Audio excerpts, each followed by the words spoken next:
So this is my army, it's 70 power level, and as you can see we've got 2 units of intercessors, a unit of hellblasters, a unit of inceptors, a 5-man unit of reavers, a 5-man tactical squad in Rhino, and for HQ choices I've got 2 lieutenants, a captain and a librarian, both in Mark 10 armour, and a chapter ancient there, and that's my 70 power level of Dark Angels.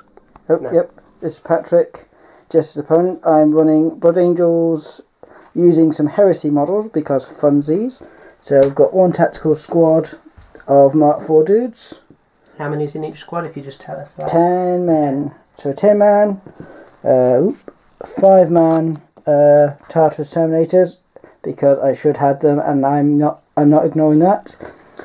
3 bikes with a sergeant with a power fist. Look at this badass, he is a total badass. And then a squad of Mark 3 dudes with a lightning claw sergeant, all armed with Volkites. I'm sacrificing some power points for that.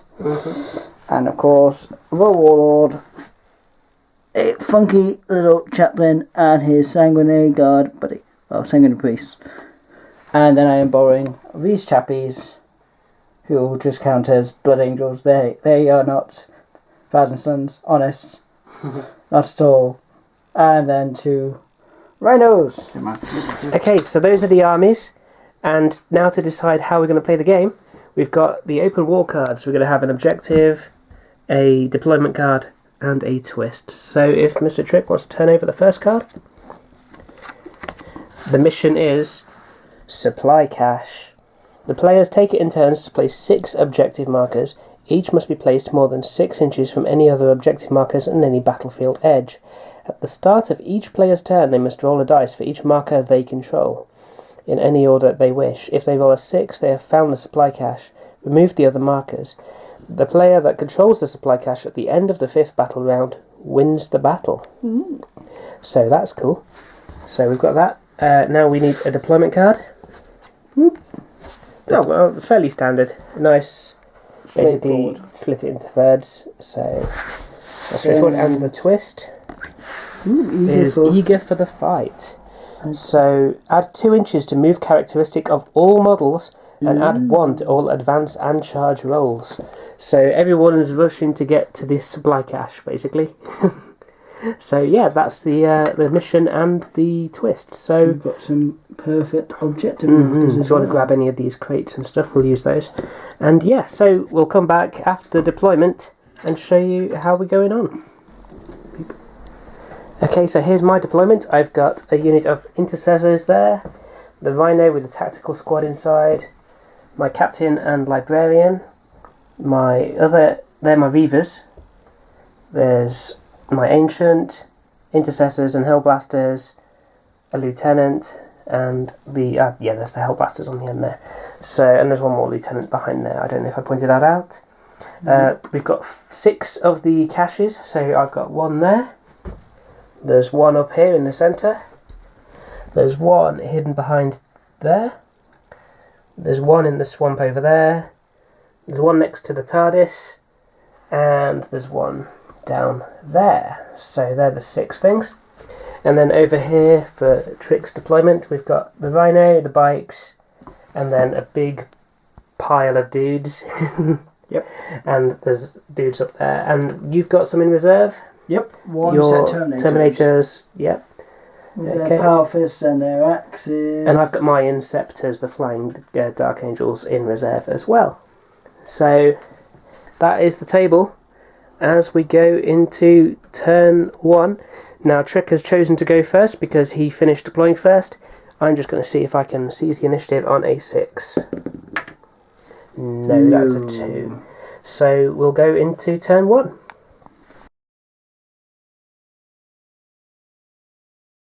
Okay, that's the end of Trick's turn 2. His Tartarus guys came down, did a bunch of wounds to the Rhino. I lost 3 guys from that unit of intercessors down there. Courtesy of the chaplain mainly, yep. I lost an entire squad of intercessors in combat here. And a volley of damage from these guys, Yeah, and I also lost one Hellblaster down here, which is currently in combat with the Rhino. So Trix currently got his Sanguinary Priest dude standing on the objective next to the TARDIS. So we're going to have to try and get hold of that now. So going into my turn. It's very possible as well. Also they totally passed their morale, and these guys passed their morale. Well, they've taken absolutely no damage. Yeah. So that's it. So we'll come back and see you again after my turn. I know, right? Yeah, so at the end of my turn, we got the tactical squad out of that Rhino, which then charged into that Rhino and did nothing. My heroes here charged into that Chaplain and did nothing, but the Captain took 2 wounds in response. My Inceptors came down, and they shot into the Sanguinary Priest, wiping him out after a little bit of help from the Reavers, which advanced forwards up there. Down here, not a lot happened. My Hellblasters moved out of combat, and the Rhino is now in combat with my Ancient and my Lieutenant over there. So that's about all that really happened. I was trying to see if I could get my guys up closer to that objective, but it didn't happen this turn. So we're going into Trix turn 3, and we'll see what goes on then. Okay, there's the end of Trix turn 3. Things happened. So the Tartaros Terminators killed that Lieutenant over there. In the combat over here, let's see, my Captain died against the Chaplain, and the Librarian is still in combat on 2 wounds. And he's getting his face smashed in. Yep, the remaining tactical squad there has charged into my tactical squad, which is itself fighting that Rhino. These guys came up here to hold that objective, and my Reavers are going to try and attempt to take that next turn. And over here I killed this Rhino in combat, and I've lost one of those dudes over there, but they can't fail their morale.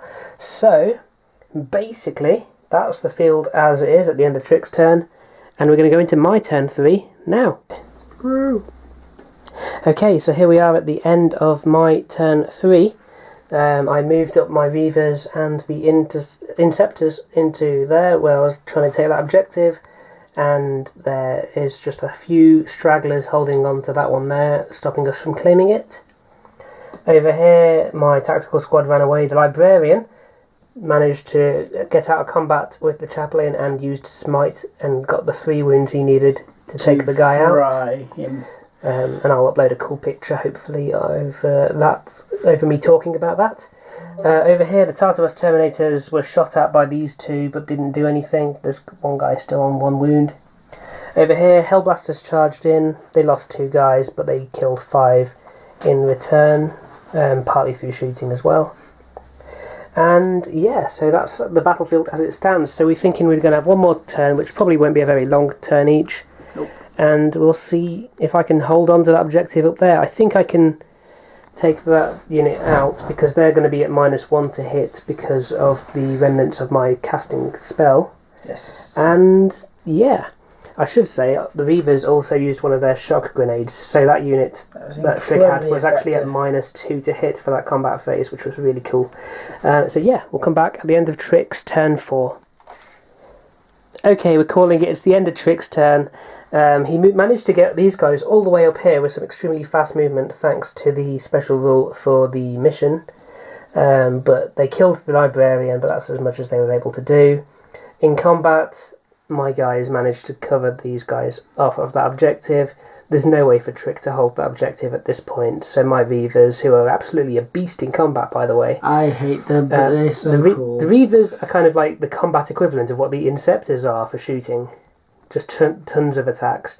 So yeah, that was fantastic for my guys anyway. The Dark Angels take a narrow victory. There's only 2 Dark Angels heroes left on the table, which are over in that swamp. There's 2 Intercessors down here, 1 Hellblaster there, so it really was just, apart from the kind of knackered Rhino and those 3 there, it was basically my deep striking and my speedy units that kind of did the work for me there, getting that objective off. But that's kind of what I was focusing on. I thought if I can take the objective, it doesn't matter quite so much what happens on the rest of the table. And I think that just about paid off there. I think maybe with another turn, those Tartaros Terminators and stuff could have done some damage to my Reavers and stuff, but it's still a little bit. There's a lot of Overwatch that would go into them, so maybe I would have pinged a couple off. But yeah, so that's the game. So we're calling it a Dark Angels victory. I think it was a really fun game. So thanks again, Mr. Trick, for that. No problem. And yeah, I hope you enjoyed this little 8th edition battle report. This is the first 8th edition battle report and the first 40k battle report on the channel. So post in the comments down below if you enjoyed this. This was a very quick turn-by-turn summary, obviously, rather than one of the in-depth battle reports. Partly for time and partly just because I'm not sure I can be bothered to do one by the dice roll, because it's a bit... I think it's a bit boring, to be honest, if it's just showing every roll. So yeah, anyway, that's it. Thanks for watching, and we'll see you again next time. Bye!